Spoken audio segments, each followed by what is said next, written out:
Hey, pet parents, Jaron Lukas here, CEO and founder of Yum Woof Natural Pet Food. And I'm here today with my friend Angela Ardolino, who is a certified holistic pet health coach, cannabis and mushroom expert, and educator who has been caring for animals for over 20 years. Lots of experience here. Angela has always been an animal lover, and, I wouldn't have her on here as an interview if she wasn't. But her love for animals goes really deep, and she owns and operates Fire Flake Farm, which is her animal rescue farm, as well as two locations of a natural pet salon and shop. Angela has made it her mission to educate and empower pet parents to holistically heal and support their pets with the very best whole plant and mushroom medicine. As someone who talks to pet parents every day, as my role as the founder of Yum Woof Natural Pet Food, I'm talking to parents all the time whose veterinarians have recommended them really harsh medicine that over time develop into even worse issues. So it's really great to be here with Angela, who can offer some insights into holistic alternatives, especially as we see more and more benefits around mushrooms. Angela, welcome to the show. Thanks for having me. I always love talking to you. I know we had a lot of fun on your show last time, didn't we? Yes. I could tell. Well, the same reason that you're making a food is the same reason why, I formulated mushroom and cannabis products because, there are very limited offerings out there that are offering something that is real and pure and natural.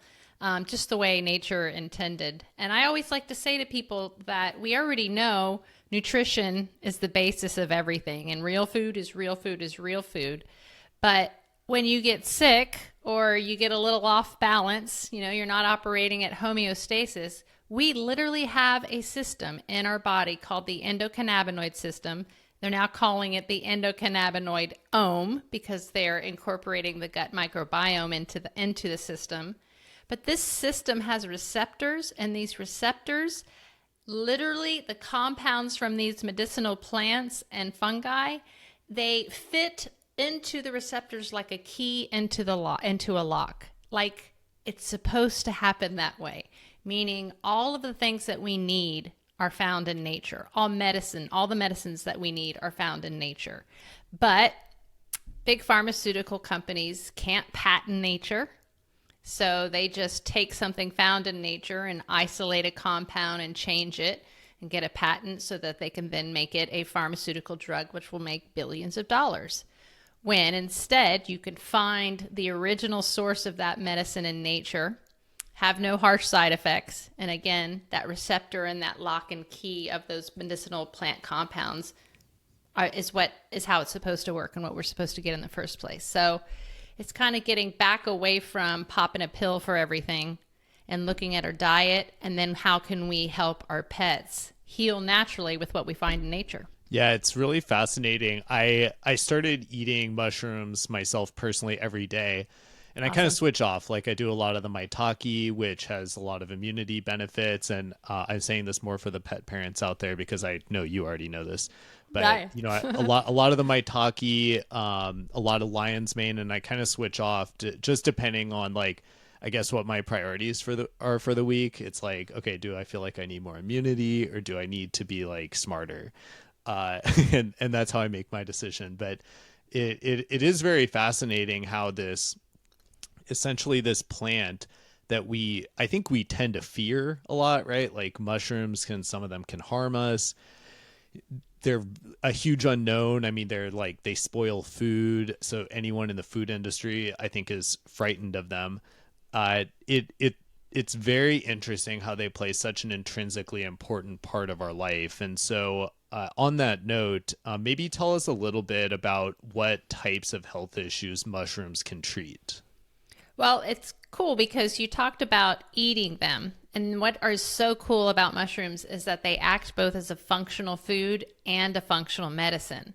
So, as a functional food, good for you. You are eating lots of mushrooms. We should be eating 3 grams 3 times a week. And the reason for this is because mushrooms are filled with so many antioxidants and vitamins and minerals, often ones that we're depleted in, when we are getting our vegetables and fruit from, a grocery store, let's say.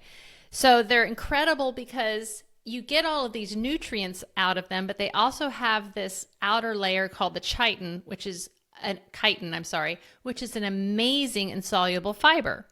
So when you eat mushrooms, and first of all, the best way to cook mushrooms is to bake them in the oven, put some olive oil or avocado oil on them, bake them for like 25 minutes, and that's perfect. You break down the chitin just enough so that you can access those vitamins and minerals and antioxidants.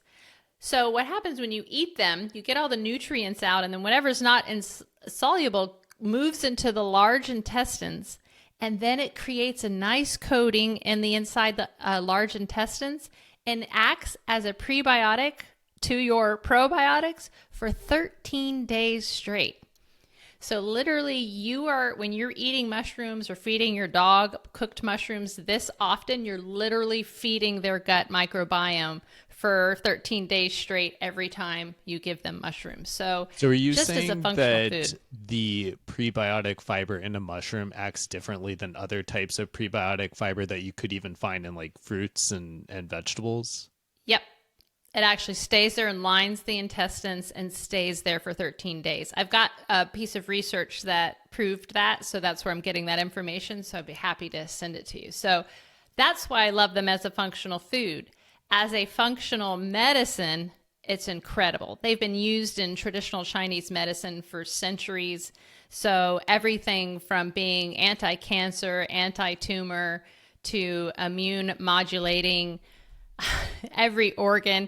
There's so many things that they're good for, and so much research. I actually made a guide and a chart so that I could chart down every piece of research I found. Okay, this mushroom is good for this one, so that I could then formulate and put, okay, if we're looking for a mushroom or a couple mushrooms that are great for the brain, for brain health, which ones are those? And let me put them together in a tonic with some other adaptogens. And the reason we do that is that we also have research that shows that when you put more than one mushroom together or adaptogen together, it becomes 4 times more powerful. So just taking a shiitake supplement is not nearly as powerful unless you were to take that shiitake with a maitake and a lion's mane and a cordyceps. They become even more powerful.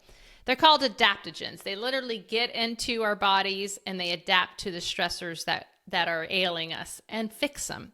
And mushrooms are also interacting with that endocannabinoid system that we talked about that cannabis interacts with. So not only does it interact with that system, it also interacts with other receptors throughout our body. So everything from diabetes, pain, inflammation, cardiovascular, controlling cholesterol, mushrooms can do all of this. That's really interesting. It also gets into this area that I've been exploring myself, which is around synergistic ingredients. And anyone who's been following me has maybe heard of my book, The Canine Cocomega Effect. I know you have. Yep. And, and I read it. Yeah, exactly. Thank you. I appreciate it. And if you haven't seen our episode on Angela's channel, make sure you go check out that conversation because we got into it. We even started kind of going at it about our gripes with the pet industry and in some areas of it. But I think the most important thing we talked about is my research had really been around different fats and how they can be synergistic. And I have also mentioned that I think this is going to be one of the big areas of research in food over the next 10 years. So it's really interesting to hear you talk about that. That you have even found research about this in mushrooms. What are so for especially, let's just start with the basics. Inflammation. What is maybe the best little mushroom cocktail to prepare for our pups? Well, for inflammation, a full spectrum hemp extract is my favorite. And then I love to compare it, put it with compare it. My words are all mixed up today. Mix it with a reishi. You might Reishi is need some lion's unbelievable. mane, Angela. I know I need some lion's mane, and I did take my lion's mane this morning. So actually, I took it a little late, so maybe I'm not feeling the effects of it yet. Yeah, but I do. I put what's my clarity? I put my lion's mane, reishi, and cordyceps in my coffee every morning. But what people need to understand is that these mushrooms, when I talk about the extract of the mushroom, the medicine of the mushroom, that has to be extracted from the fruiting body. It can be extracted from the mycelium. They just aren't doing it yet because mycelium is like the roots. So it's kind of like if it were a plant, you can't get all the dirt off the roots. So it ends up in the product. And unfortunately, a lot of people are growing it on grains. But when you're taking it as a medicine, it's, the mushroom is grown where it's supposed to be grown. So chaga, for instance, that has betulinic acid, which makes it so incredible. And chaga, I don't know if you know this, has more antioxidants than anything on earth. But it does not have those. Yep. Does not have those medicinal properties unless it's growing on that birch tree. So where the mushrooms are grown make a difference. They're bioaccumulators. So if they're grown on, toxic or where there's chemicals, they're going to suck up all those chemicals. So it's really important where they're grown and what they're growing on. And most that makes products, total sense. Yep. I think that people underestimate that across like pretty much all plants. So, we talk about I hear all the time from people who tell me like, GMO is totally okay. It's totally fine. Because we've really focused our brand around non-GMO. So of course we hear from a lot of the haters, and what we need to remember is like, not only is monocrop agriculture, bad for like the environment. Like we really only have 60 years left of farming this way until the planet runs out of food. But you really don't, when you're destroying the soil year after year because you don't have that biodiversity in it, like plants essentially need to suck up the vitamins and minerals from whatever's in the soil for the most part. So makes total sense that mushrooms are this way. And it's very interesting because I think a lot of us just look at a mushroom as a mushroom, and I'm sure getting it straight from out of the forest is going to be different from like one grown in a lab facility. But I don't know. You tell me. Absolutely. And worse is that we're not growing them in a lab facility. That might be okay. I don't know. The way they're being grown is on a grain substrate, oats, barley, rice, whatever they're being grown on, in a dark, damp basement somewhere. So they basically take the spores and inoculate the grain substrate, put it in a plastic bag, make openings, and then the mushroom's fruiting body pop out.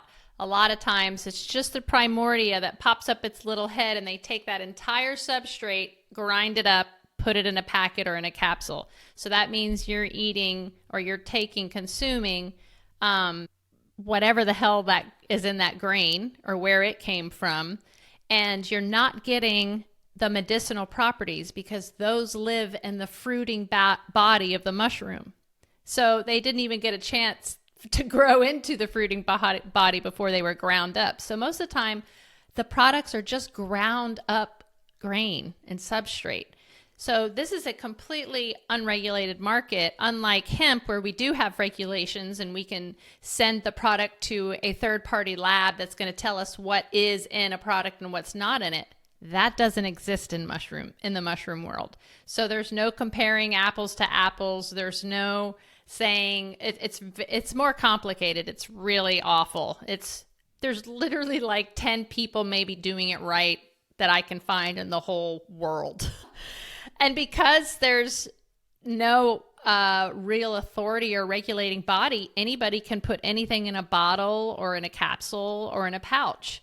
So I discovered mushroom medicine because of my own dogs. I treat all my dogs holistically, and my Doberman got diagnosed with osteosarcoma. So I went right into what can I do, plant medicine wise to help her.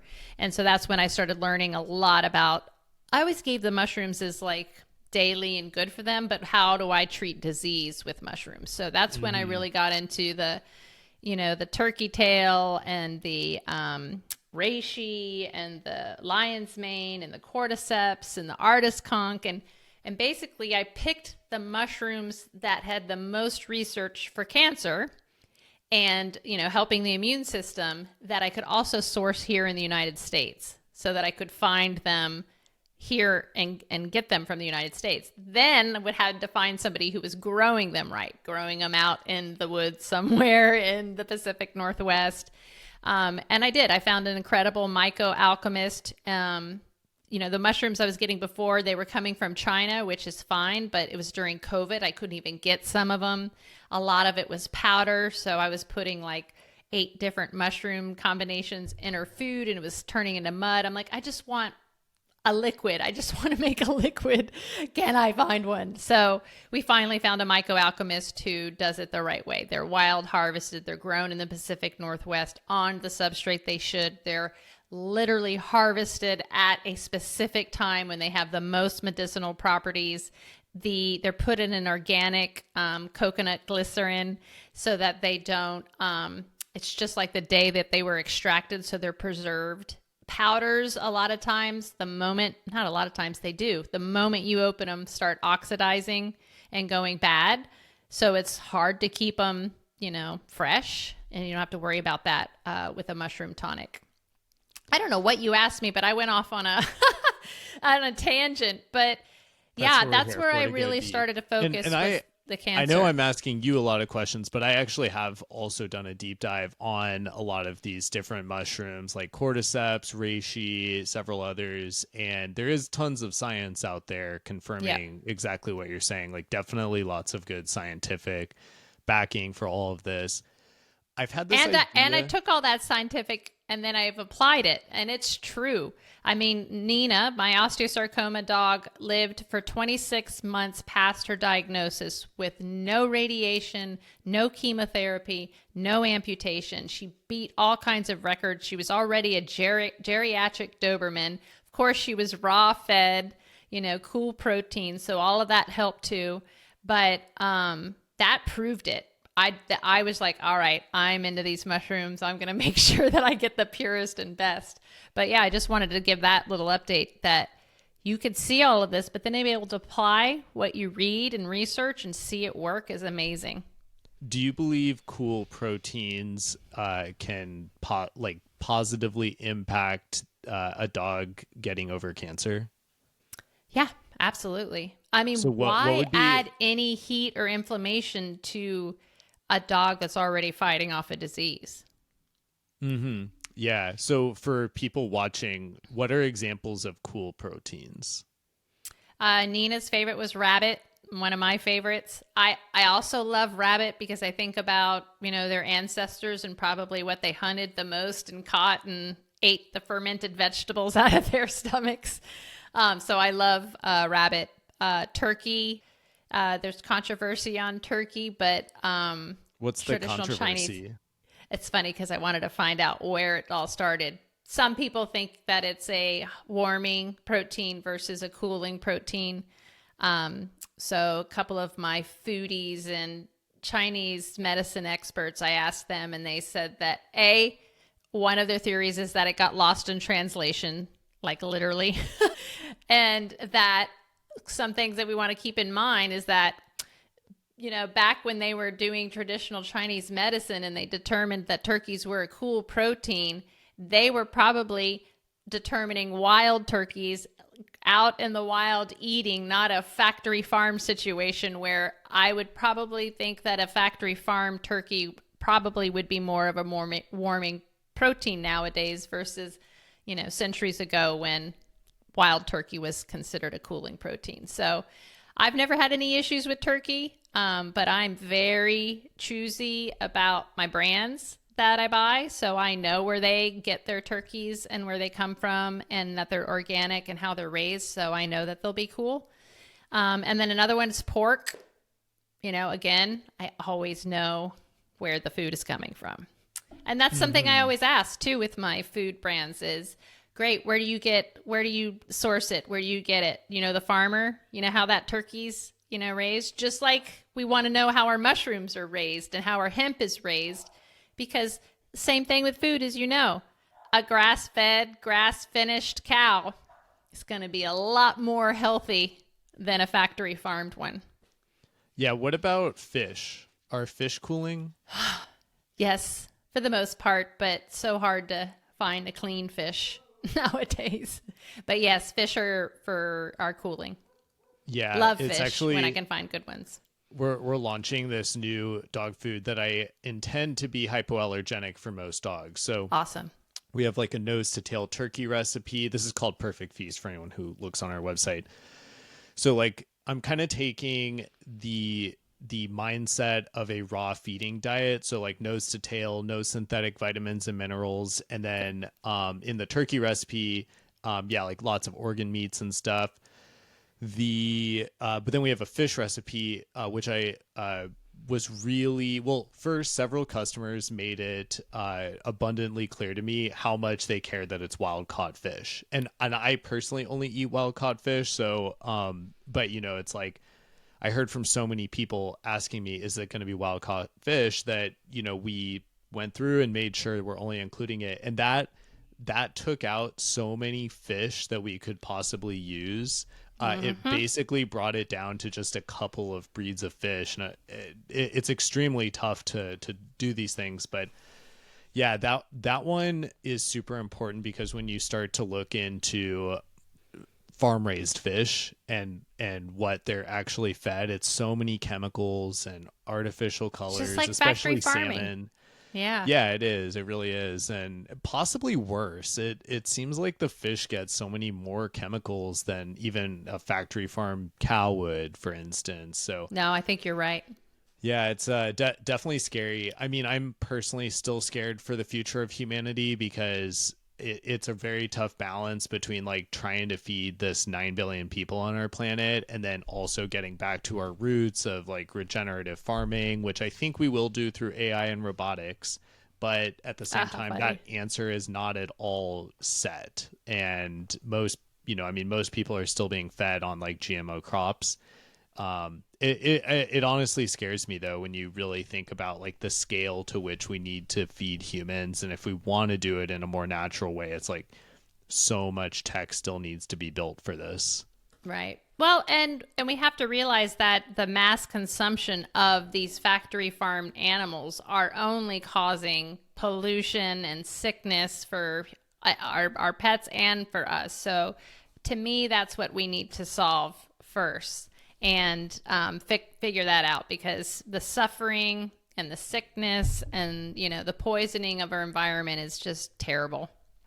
Certainly is. I had this other idea that I don't know if it's a realistic thing. I actually like don't even know if you know about it, because it's like literally a random idea I had. Hmm. But in Austin this year, we lost 30% of our tree mass. And I walk through a forest by my house. I have a couple of them, like green belts, these forests right by my house, that I'll go on walks with my dog Sherlock. And unfortunately, you know, you get deep enough into these areas, and it's just like the trees aren't going to be removed. So we got a lot of dead trees just like out right on the side of the pathway, which to me now says, okay, now we currently have this ice freeze problem here. Next thing is we're going to have a lot of dried dead trees, so that's not going to be great. They're probably going to catch on fire. So I've been wondering if there might be a way to inoculate the trees, and we got a lot of post oak out here, with like maybe maitake mushrooms or something, and if that That's a would great idea. do you know anything about like how fast they would spore, and if that would actually like help decompose enough of the tree to keep it from getting on fire? Are the trees still standing? Really depends on the tree. A lot of them, no. So I would first get them down onto the ground. But what's really cool, and this was like a piece of information that I loved that I learned, that was it. Now I can't remember if it was Japanese or Chinese emperors. When was it when they got married or had their firstborn, would give them a log inoculated with shiitake mushrooms. so Oh, that they would nice. have shiitake for the entire life. It was a child. The entire lifespan of the child would have shiitakes forever. So I know once you inoculate it, you've got it for life. Yeah, absolutely. I think that would be a really cool experiment. And then it would help decompose them and regenerate that area. It'd be interesting to know. I think have you ever watched the movie Fantastic Fungi? Possibly, yeah. You wouldn't forget it if you did, because it's fantastic. And I mean, I've definitely watched like a 2-hour documentary on fungi before. Cool. Is this one on Netflix? Yeah. Uh-huh, It was I on think so. Netflix. Yeah, it's a beautiful show. If anybody listening should watch it because it's just wonderful. But the mycelium, which is like kind of the roots of the mushroom, are like the internet to nature. So it's interesting to hear about this batch of trees, because trees literally communicate with each other. So if one tree is diseased, it literally sends a signal through the mycelium to the other trees saying, hey, get ready. There's this disease. It's coming. This is what's happening.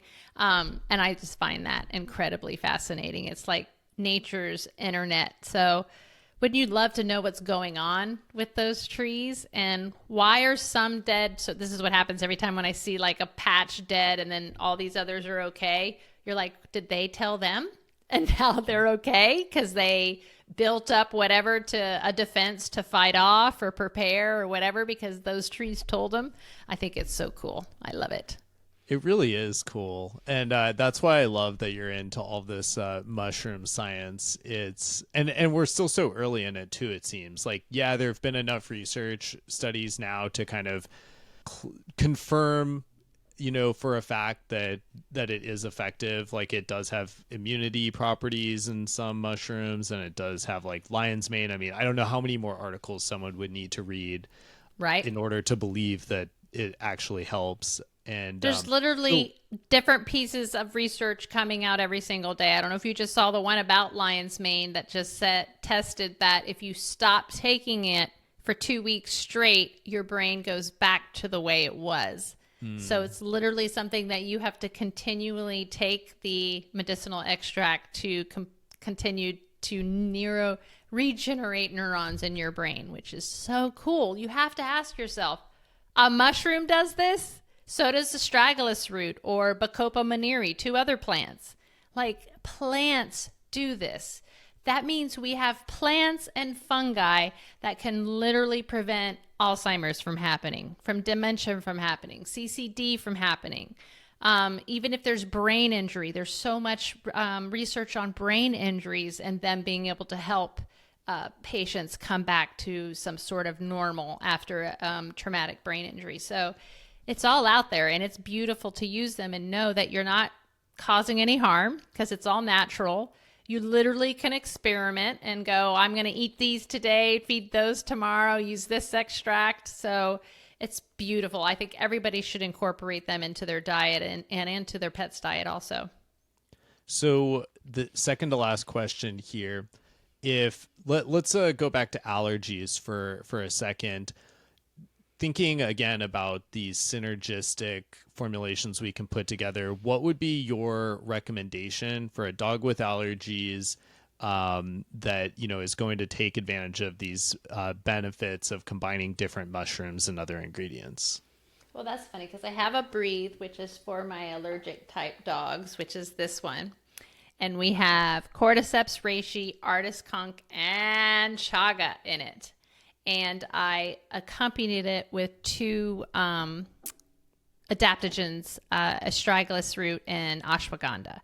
And they have that same synergistic. When you put more together, the more powerful they become. So that would probably be my favorite for a dog that's probably going through allergies. And how many drops of that would you put on their food? So if they're experiencing allergies, I would go ahead and put like 2 or 3 full droppers, which will be about 700 milligrams of the tonic of the mixture. So what you'll see hopefully is if it's any type of phlegm, breathing, wheezing, coughing, that subsides big time. And I love combining it with my Ease full spectrum hemp extract, which is full spectrum hemp extract with turmeric and frankincense. More adaptogens all put together. And if it's not a food allergy, that should do the trick.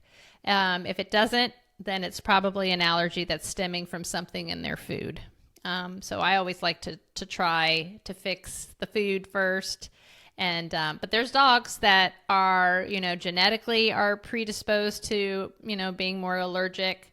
I have 2 dogs that are severely allergic to flea saliva. So one flea can bite them and they bite it and they've got to break out. So these are things that it works best for. But finding that source of the allergy is really important. But this is a natural way to avoid those very, very dangerous allergy drugs that are handed out. Apoquil, Cytopoint. Apoquil is supposed to be used for like 3 days so you can figure out what the problem is. And people are using them, vets are prescribing them on a daily basis. It says right on the pamphlet that it causes cancer. So be aware, if you're on an Apoquil prescription, you're going to want to get your dog off of that. Same with Cytopoint. They're basically the same thing. Try to find that source of the allergen. And then if you don't find it and they're still reacting to it, use something natural. Yeah, so pet parents listening, definitely listen up to that. I mean, I talk to so many people whose dogs are on Apoquil or Cytopoint, and it's bad. And I think a lot of people realize that and are looking for options. So if you haven't looked into mushrooms yet, here is a really good blend. And my last question is going to be more of a philosophical question. And I actually forgot before we got on that you have this rescue and you kind of have a wide background in dogs. So what is it that for you makes dogs such an important part of your life? Like, why have you chosen to focus on it? Why have you chosen to always have a dog to start, and why dogs? Well, it's kind of funny because I just lost my soul dog a couple months ago. And, you really like sit in it. Like, why is this dog why am I so close to this dog? Why is this such a big impact? And what I realized is that it's the first being that I know of as an adult that loved me unconditionally, constantly. Wow. So, to me, they're the truest source of unconditional love. And it's up to us. I can't believe I'm crying over my dog. I would be too. I'm sitting right next to my dog, who is my soul dog as well. And, I think we always think about this, like literally from the time they're 2 years old, we're like fearing that day that's going to come. And it's funny because my first dog, who taught me the most lessons, because I did everything wrong. I lived across the street from a state-of-the-art conventional veterinary practice. So I was feeding her the Pedigree Pro Plan. I was taking her in, every month to get the flea and tick and all the stuff. And I literally killed my dog. She was 7 years old, $15,000 in vet bills. I had no answers. Got an autopsy. They were like, the only thing we could find was IBD. And that's what sent me down that rabbit hole of going, okay, our veterinarians don't have the answers. And I need to know what happened and what I did wrong. And I figured that out. So she was a miniature schnauzer. When I waited like about a year, learned just about everything, and then got Odie, my soul dog. And literally, I loved Lucy so much. I got Odie. I loved him even more. I didn't think it was possible. And so I started preparing for his death at 8 weeks. I was like, oh my God, he's going to die one day. I need to start preparing myself now. But Lucy, I lost at 7. Odie was 16 and a half years old. Whoa, so what a difference. Lessons learned and applied, and it just kind of sent me on that mission. My rescue is mostly sick and geriatric dogs that people just can't take care of anymore, don't want to take care of anymore. It's too costly. They're on all these medications and shampoos and creams and sprays, and they're like falling apart. And then I would get them, detox them, put them on a real food diet, use only natural supplements, and watch these dogs come back to life. Get up and walk again, tumors explode, you name it, everything. Nothing. I don't know if you know this. I went to the University of Vermont School of Medicine, their inaugural class, and the No, study I of did not know cannabis. that. Yeah. In their inaugural class for cannabis, biology and therapeutic uses. And that's where I learned animals had the same system as we did. Veterinarians aren't even taught this in school. So I was like, I literally can do what veterinarians can't do. I'm going to do my own case studies. I'm going to start applying what I learned. There's no risk. There's no proof of anything. Nothing has ever died from consuming too much cannabis. Ever. It's impossible. It doesn't interact with a system that would kill us or do that. So I have nothing to lose. So every time I talk to holistic veterinarians, they were like, we're interested in, how you used it in your case studies. We don't care about this research. We want to know that it's actually doing what they said it did in research. So it's case after case, stopping seizures, IVDD, everything you can imagine I've done, here at my farm with old, sick dogs. So no one can tell me. I've used THC to control pain. I used it on Nina for every night, 10 milligrams to keep that cancer from spreading. And after 2 years, there was no sign of that cancer that had metastasized anywhere. It was all stayed in her wrist. So Wow. I love sharing what I know. Anyone whose dog has cancer, because I know we also see pet parents come to us in those situations too. So that's like 1 in 5 dogs. Yeah, it that is accurate. So anyone who's listening, if you feel like we've covered a lot of topics here around medicinal mushrooms and different ingredients, get in touch with Angela if you feel like you have more questions for her. So Angela, what's the best place for people to reach you? My website is angelaardolino.com, and same with my email, angela@angelaardolino.com. I have a podcast, which they can hear an incredible interview with you called Your Natural Dog. And then my CBD line is CBD Dog Health, and my medicinal mushroom tonics are Myco Dog. Angela, thanks for being here. Thank all of you for watching.